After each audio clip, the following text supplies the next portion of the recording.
Heading into 2016, the Minnesota Vikings had a ton of buzz about them. I mean, people were talking about, hey, this is a team that should have beaten Seattle at home in a playoff game in the wild card round, and if Blair Walsh doesn't miss that kick, they go on to the next round, and they're right. There were potentially reasons to look at the Vikings and get excited about them. But to me last year, the hype was maybe a little too unrealistic and a little unwarranted because the fact is the team probably wasn't a whole lot better than they were the year before. So where was this market improvement that was going to take them to the next level going to come from? And then ultimately, late in the preseason, Teddy Bridgewater goes down with that horrific leg injury, and now the Minnesota Vikings are in panic mode because they're thinking that they've got deep playoff aspirations, potentially a Super Bowl run in them, so they've got to find somebody because this caught them with their pants down at the 11th hour and 58th minute. And I understand, because it did. But ultimately, they made the knee-jerk reflex reactionary move to panic and paid way too much to get Sam Bradford from the Philadelphia Eagles. And Sam Bradford came in and wasn't much of a difference. They gave up an awful lot to not make the playoffs. And in part, that deal looks incredibly ridiculous. And I still think ultimately the deal was ridiculous. With that said, though, Sam Bradford had, I think, arguably his most accurate season as a passer in 2016, and the problems in no way, shape, or form revolved around just Sam Bradford, because you look offensively, their offensive line was doo-doo, hence why none of those 5 starters from last year's offensive line are back as starters this year. They couldn't do anything in the running game, and once Adrian Peterson went down for most of the season with the knee injury, this team couldn't run the football at all. And then in the passing game, good luck to Sam Bradford or anybody else being able to stand in a clean pocket even once or twice a game and be able to find anybody down the field because the quarterback was under siege. When your team can't run the ball and get any type of balance going on offense, and then your pass protection, especially on the perimeter, is just unbelievably god-awful, that is a recipe for tried and true disaster. And offensively, that's kind of what the Minnesota Vikings ended up being in 2017. Sam Bradford is not going to be the type of guy that can make all types of spectacular plays on his feet. He's ultimately going to survive, thrive, or fail based off of his success being able to stand up tall in a clean pocket and find the open guy and deliver the football to him. And because of a variety of factors, frankly, out of Sam Bradford's control, you just weren't going to be able to do that in 2016. Because again, with no AP, this team couldn't run the ball a lick, and their offensive line was absolutely atrocious. So it wasn't surprising in the offseason to see this team try to address it, even though you let Matt Khalil go, which was fine. You pay big money to Riley Reif, and you're like, okay. You bring in Latavius Murray from the Oakland Raiders, and you're like, okay, you're understanding. You couldn't block worth a shit last season. You couldn't run the ball worth a shit last season. Those are the 2 reasons why you ultimately weren't a playoff team. And ultimately, you knew that Adrian Peterson was going to be shown the door, and it's going to be strange for the first time in a decade to tune into a Minnesota Vikings game and not think about or see Adrian Peterson, because all day was this franchise for a decade.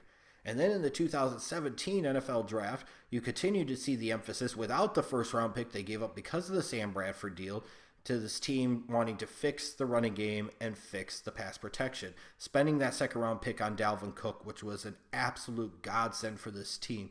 What a tremendous steal and value pick that was. And then in the third round, getting interior linemen like Pat Elflein from Ohio State, a guy who I had envisioned being a starter at some point in time in 2017. You could see that this team set out to try to address its weaknesses and deficiencies on the offensive side of the ball. And they needed to. Because defensively, they're good enough to win some games. Although their defense wasn't as good late last season as they needed to be. But I think, again, that was in part because there was just too much pressure on them. Because the offense couldn't pass protect and they couldn't run the goddamn football. And even if Sam Bradford was a magician, you were only going to be able to do so much. But this is still a team that is really good against the pass. And in particular, really good at getting to opposing teams' quarterbacks. You know, this is a team, and then you got Harrison Smith back there at the safety position. He's as good as anybody at the league at what he does. This is a defense that is playoff caliber still. Offensively, one of the positives for this team is ball security. They didn't turn the ball over a ton in 2016. And if you can play good, solid defense and protect the football and hopefully run the football better, that should be a formula for a little bit more success in 2017. But you still have questions. That offensive line is a massive question. You've got all these new starters, all these new pieces. How is this going to play out? You look at the running game, are you going to stubbornly dig in your heels with Latavius Murray, or are you going to go with the guy that's clearly better in Dalvin Cook? And once Dalvin Cook does get into the lineup, how much of a difference is he going to be able to make, especially if that offensive line still isn't very good, which we don't know whether it is or not at this point. And then the ultimate question is going to be Sam Bradford. If those things get better around him, is he really the type of guy to take a team to the playoffs? Is he the type of guy that you feel like you can win 9, 10, 11 football games with in a season? And I think you're really reaching if you think that's what can happen. When you look at their schedule, I look at 2 blocks of the schedule I think are critically important if this Vikings team wants to turn around from last year and be a playoff threat in 2017. First, weeks 4 through 6, you've got 3 straight divisional games, 2 of them at home. You've got hosting Detroit week 4, then you go to Chicago week 5 before coming back home week 6 and playing Green Bay. That stretch of schedule sets up very well for the Minnesota Vikings. And if they're able to go, not even just 2-1, but really they need to go 3-0 in that stretch of games. If they can go 3-0 in that stretch of games, that means they started out the season 3-0 in their division. That's a really good harbinger for potentially things to come the rest of the season for the Vikings. Then I look a little bit later on in the year and thinking about playoff positioning, potential playoff implications. You go to Detroit week 12, so there's another divisional game that's a must-win. Then you follow that up the next week, having to go to Atlanta, and then the following week to Carolina. That's a stretch of 3 straight road games. It's going to be really important for the Minnesota Vikings to play well in that stretch of 3 games and try and see if they can go 2-1. If they could go 3-0 weeks 4 through 6, or even just 2-1, and then go 2-1 in weeks 12 to 14, those are the 2 most important small stretches of their schedule. To go 5-1 or 4-2 in that stretch, this could be a playoff team. But even with the addition of Dalvin Cook, and even with the defense that is still pretty solid, this Vikings team looked terrible in the preseason, and I just don't have a ton of faith in Sam Bradford. If you don't like it, sue me. What has he shown you at any point in time in his NFL career to say he is the type of guy that could take your team to the next level and even get your team into the playoffs? When in the hell has he ever gotten anybody to the playoffs? Sam Bradford is what Sam Bradford is.